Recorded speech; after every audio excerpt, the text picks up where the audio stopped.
네. 자유한국당 홍준표 대표가 박근혜 전 대통령 출당 논의 공식화 언급했고요. 어제 저희 방송에 출연한 자유한국당 혁신위 이용남 대변인 혁신위 안에서도 공감대가 형성되어 있다 이렇게 또 얘기했습니다. 바른정당과의 보수 통합 그거에 대한 하나의 방안으로 얘기들이 나오지 않느냐 또 이런 얘기도 있는데요. 하지만 또 이분 얘기는 좀 다를 것 같습니다. 네. 대표적인 친박계 의원이셨는데요. 이번에 이제 최고위원으로 입성하셨습니다. 자유한국당 김태흠 최고위원 연결하겠습니다. 김태흠 의원님 안녕하십니까? 예, 안녕하세요. 김태흠입니다. 네. 어떻게 홍준표 체제에서 최고위원으로 이렇게 활동하고 계신데 할 말 하십니까? 홍준표 체제라기보다도 홍준표 대표가 지금 당의 대표지만요. 네. 당이라는 것은 당원 모두의 그런 당이기 때문에 네. 지금 질문하는 그런 네. 내용에 큰 문제가 없습니다. 네, 그렇군요. 홍준표 대표 박근혜 전 대통령 출당 문제 이제 공식화하겠다 언급해서 구체제와 청산에 단절해야 된다 이런 얘기도 하셨는데 어제도 이제 저희 방송에 출연한 혁신위 대변인도 혁신위 차원에서 공감대가 형성되어 있다 이렇게 얘기를 했습니다. 네. 어떻게 지켜보고 계십니까? 홍준표 대표가 그렇게 말씀은 하신 것은 사실인데요. 네. 제가 확인을 해보니까 이 혁신위원회 이제 활동이 종료가 되면은 네. 저희 당의 입장에서는 이제 당이 새롭게 시작을 할 때 아닙니까? 네. 모든 부분들을 정리할 것 정리하고 또 반성할 건 반성하고 그래서 새롭게 미래를 나아가는 그런 이 방향으로 시작을 할 때에 박근혜 대통령의 문제를 어떤 형태로든 간에 이 정리를 해야 되는 거 아닌가 하는 그런 생각에서 그러면 사전에 이 논의가 있어야 되는 거 아닌가 하는 이런 취지에서 얘기를 했다고 그래요. 네.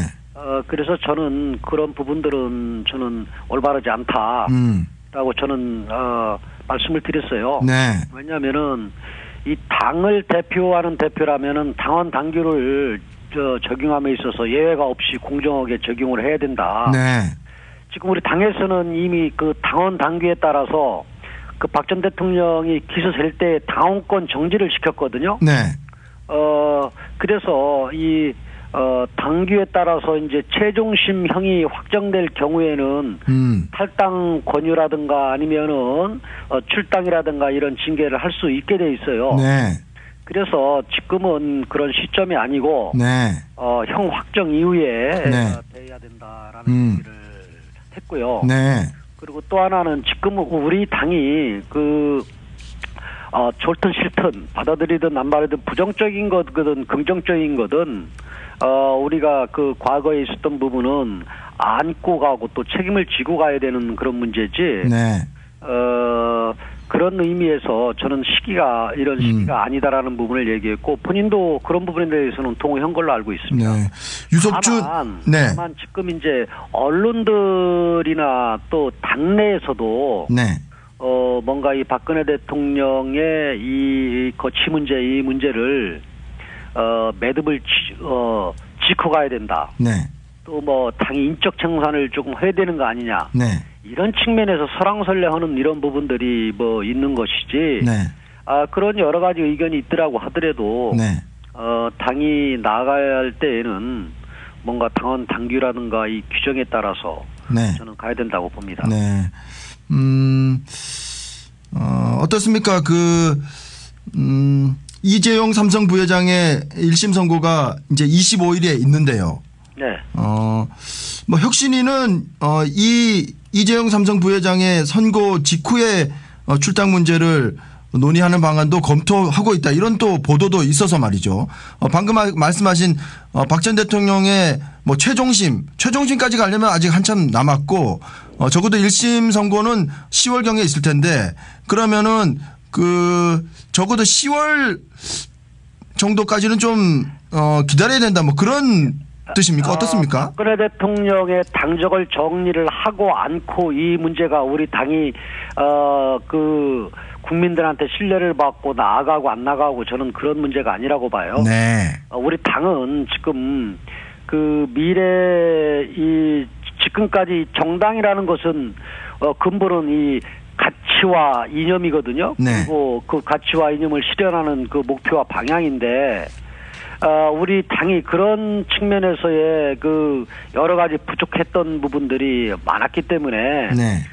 우선 우리 당이 필요한 것은 이 보수 우파를 대표하는 정당으로서의 가치와 이념을 재정립하고 이 과정에서 과거의 그 처절한 반성, 그다음에 또 미래에 대한 목표 방향을 설정을 하면서 이 국민의 신뢰를 얻어서 가야 되는 거지. 네. 그 당에서 누구 일단 일부 국민들이나 아니면 누구한테 비판받는 사람을 뭐 쳐내고 하는 이러한 부분들이 그 당이 저는 나간다고 보지 않아요. 네. 네. 뭐 홍준표 대표 자신도 성완종 리스트 사건으로 지금 재판을 받고 있기 때문에 그런 측면도 또 친박계에서는 또 이 문제를요. 네. 저기 언론에서는 우리 당을 모든 그 사안에 따라서 이견이 있을 때 네. 그 이걸 친박과 뭐 비박 아니면 뭐 이렇게 그 이분법으로 나눠서 얘기를 하는데요. 네. 다 지금 틀린 얘기고요. 네. 친박이라는 사람들도 지금 뭐 그렇게 친박 비박 뭘로 친박 비박을 기준하는지는 몰라도 네. 우리 당은 거의 그 친박이에요. 그렇게 얘기하면은. 네. 알겠습니다. 박근혜 대통령의 국정 운영을 뒷받침을 하는 데 있어서 누가 좀 더 열성적으로 좀 뭐 눈에 띄게 했느냐, 네. 적게 했느냐 네. 이런 부분에 대해서 친박을 나눈다 그러면은 네. 좀 나눌 수가 있겠지만은 네. 그렇다고 해서 국정 운영 뒷받침하는데 열심히 한 사람과 그러면 좀 저 뒤에서 있었던 사람과 누가 국회의원으로서 정당인으로서 누가 올바르냐 이런 부분들도 어떻게 그 평가할 수 있겠어요? 네. 그렇지 않습니까? 지방선거를 앞두고 있어서 보수 야당의 어떤 통합 문제가 계속 거론되고 있는데 네. 그 문제와 관련해서는 어떻게 보십니까? 뭐 그 문제 때문에 바른정당 쪽에서는 뭐 계속 얘기가 나오고 있습니다. 박 전 대통령 출당 문제가 좀 돼야지 통합이 좀 되지 않느냐는 차원에서 또 얘기가 계속 나오고 있어서 말이죠. 그것도 어떻게 보면은 자기들 과거를 부정하는 사람들이고요. 네. 그렇게 얘기한다면은 네. 어떻든지 간에 본인들이 박근혜 전 대통령이 당 대표였을 때 공천을 받았고 또 자기들도 당시에 여당 의원으로서 크고 작든 간에 같이 했던 사람들 아닙니까? 네. 그런 측면에서 저는 이 탄핵에 대해서 이 찬성하고 또 자기들만 살려고 빠져나갔던 사람들이라고 저는 그렇게 평가할 수밖에 없어요. 네. 왜냐하면은 같이 책임을 져야 될 일은 같이 책임을 지고 네. 공동의 그런 생각을 갖고 가야 되는 거지. 네. 그리고 지금 바른정당하고의 이제 보수가 조금 이렇게 쇠약해지고 좀 괴멸되다시피 하니까 네. 이제 일부 국민들이나 아니면 보수층에서 이제 이 보수가 통합을 해야 되는 거 아니냐 하는 그런 주문들이 네. 있는 것도 사실입니다. 네. 하지만은 다시 통합을 할 때에는 서로 간에 이 가치가 재정립이 되고 네. 또 약간 국민들의 요구가 크다든가 여러 가지 그래야지. 쉽게 얘기해서 가정으로 얘기하면 부부가 서로 갈등이 있어서 이혼을 했는데 네. 갈등 해소를 하지 않고 무슨 재산이라든가 아니면 무슨 이익 때문에 다시 합친다 그러면은 이게 재결합이 진정성이 있게 되겠어요. 네. 저는 그런 의미라 네. 저 보수 통합을 바른정당하고 통합을 반대하는 것이 아니라 네. 그런 인위적이고 그다음에 유불리적인 그런 측면에서 접근하게 되면은 네.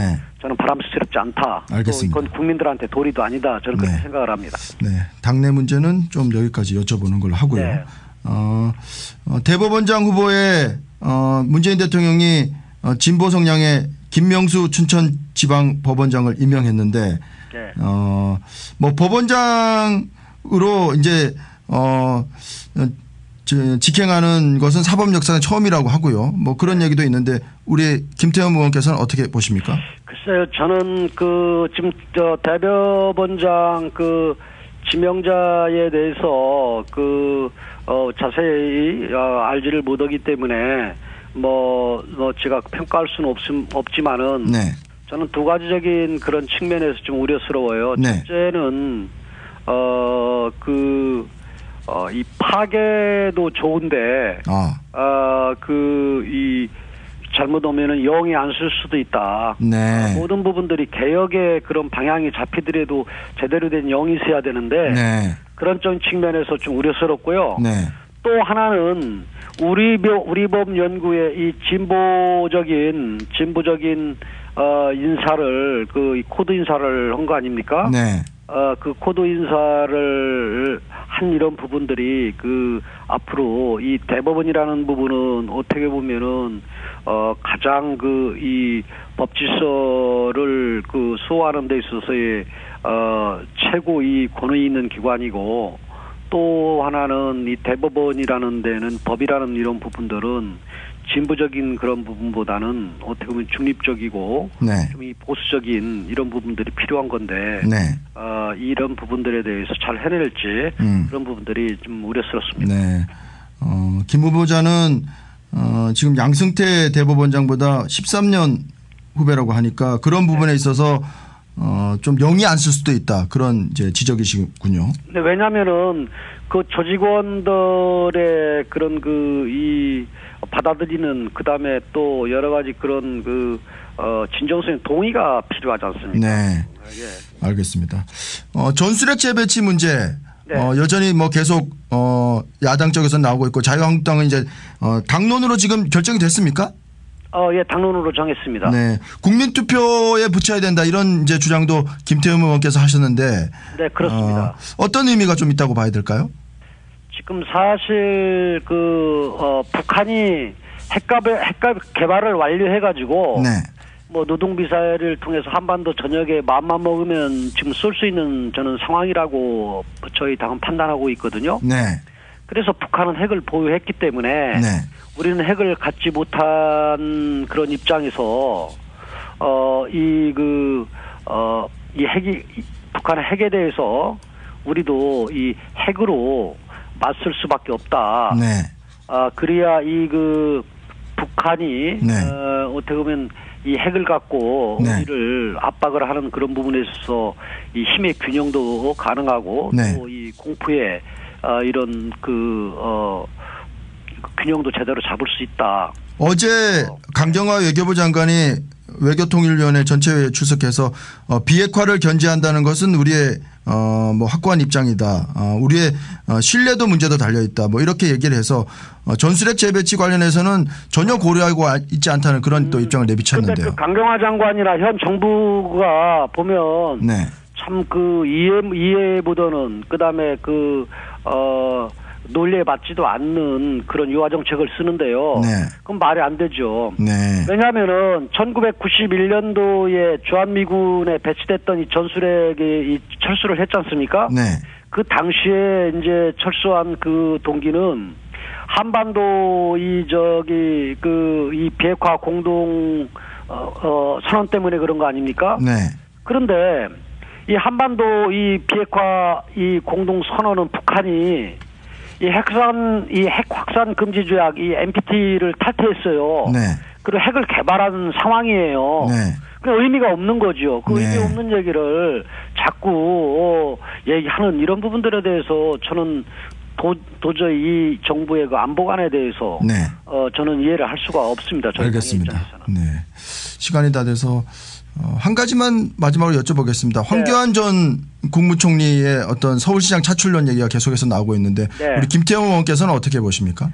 저는 이 정치를 즉 각 정당들이 정치 고학적으로 접근하는 것은 올바르지 않다고 봐요. 네. 그리고 또 선거의 유불리적인 그런 측면에서 얘기하는 부분도 올바르지 않다고 보고 네. 또 황교안 아직 선거도 많이 남았고 황교안 총리가 지금 정치를 할지 안 할지는 모르겠고 네. 또 우리 당이 아직까지 선거의 전략이라든가 아니면 이런 어떤 방향으로 갈 것인가 하는 이러한 계획도 아직 정리가 되지 않은 네. 이런 상황 속에서 네. 황교안 전 총리의 얘기 나오는 이런 부분들이 네. 저는 신뢰가 가는 건지 네. 그다음에 저는 적절하지 않다고 봅니다. 그래도 황교안 전 총리는 우리 박근혜 전 대통령을 그래도 최대한 모시려고 한 그런 분 아닙니까? 박근혜 대통령을 최대한 열심히 모신 사람이 올바른 사람이고, 네. 최대한 열심히 좀 안 모신 사람이 올바르지 않은 사람이고 이렇게 구분해서는 안 되고요. 네. 황교안 총리가 박근혜 대통령 시절에 총리를 했는데 네. 총리를 할 때에 뭔가 국가관과 그다음에 얼마만큼 총리의 역할을 수행을 잘 했느냐 못했느냐 네. 이런 부분에 있어서 미래를 예측하고 네. 또 책임을 맡을 수 있느냐 없느냐 하는 이런 부분을 판단해야 되는 거 아니겠습니까? 네. 알겠습니다. 네. 자유한국당 김태흠 최고위원과 얘기 나눠봤습니다. 오늘 말씀 고맙습니다. 네네 감사합니다.